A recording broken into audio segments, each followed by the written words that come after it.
Our report reflects the challenges that the agricultural industry is facing amid a changing climate and extreme weather events. And what I hope is reflected in the report are some of the opportunities that we see in agriculture as well. So year after year, farmers are having to mitigate and adapt to severe droughts, extreme temperatures, erratic rainfall patterns. And while agriculture does contribute to greenhouse gas emissions, it can also be a big part of the solution. Digital tools, highly productive seeds, microbials, and other advancements enable farmers to mitigate climate change and adapt to the effects that it has on productivity.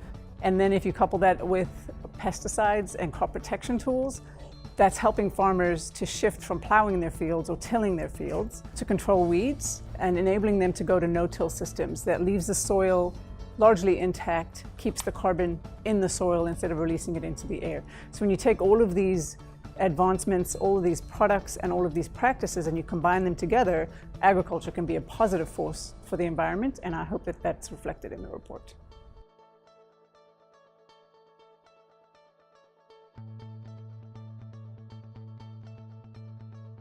So one of the big reasons to publish a report is to reflect the progress that you're making against your commitments.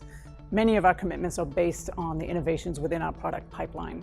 For example, we have a commitment to double yields of corn, cotton, soybeans, and canola by the year 2030, based on a baseline of the year 2000. We can't do that unless we continue to innovate our products and enable farmers to grow more on every acre of land.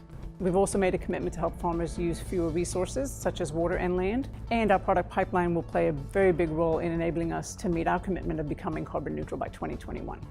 So we've understood for a while the environmental benefits of our products, but we thought it would be really interesting and enlightening to take a look at those benefits and map them against the indicators and the targets within the SDGs to see where within our pipeline we can be most effective in supporting those SDGs. We've also done the same look at our non-product-based commitments, so things like our human rights commitments and our supply chain commitments. And we took the opportunity with our 2017 sustainability report to add a column to our GRI index that shows where you can find examples of how we support each one of the 17 SDGs. It's a really nice way to quickly take a look and find those examples in a clear and concise way.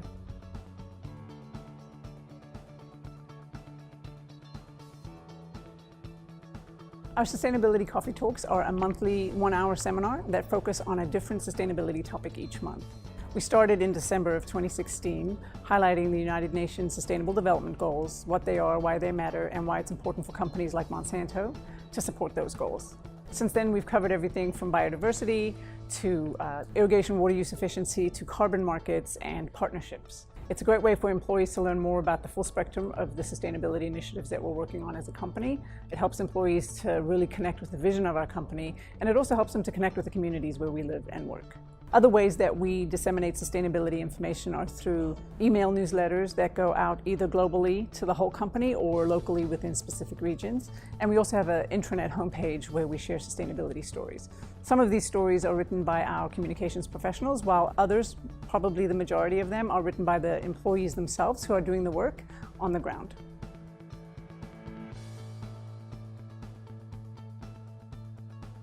So when I took my job a little less than 2 years ago, one of the common themes that I heard from stakeholders, both internal and external, was that sustainability reports are just too long.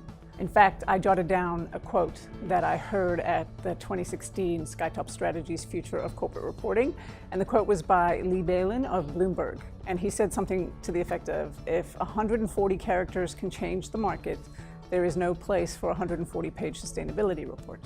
Now, at the time, I had just inherited a near-final 2016 report that was almost 130 pages long.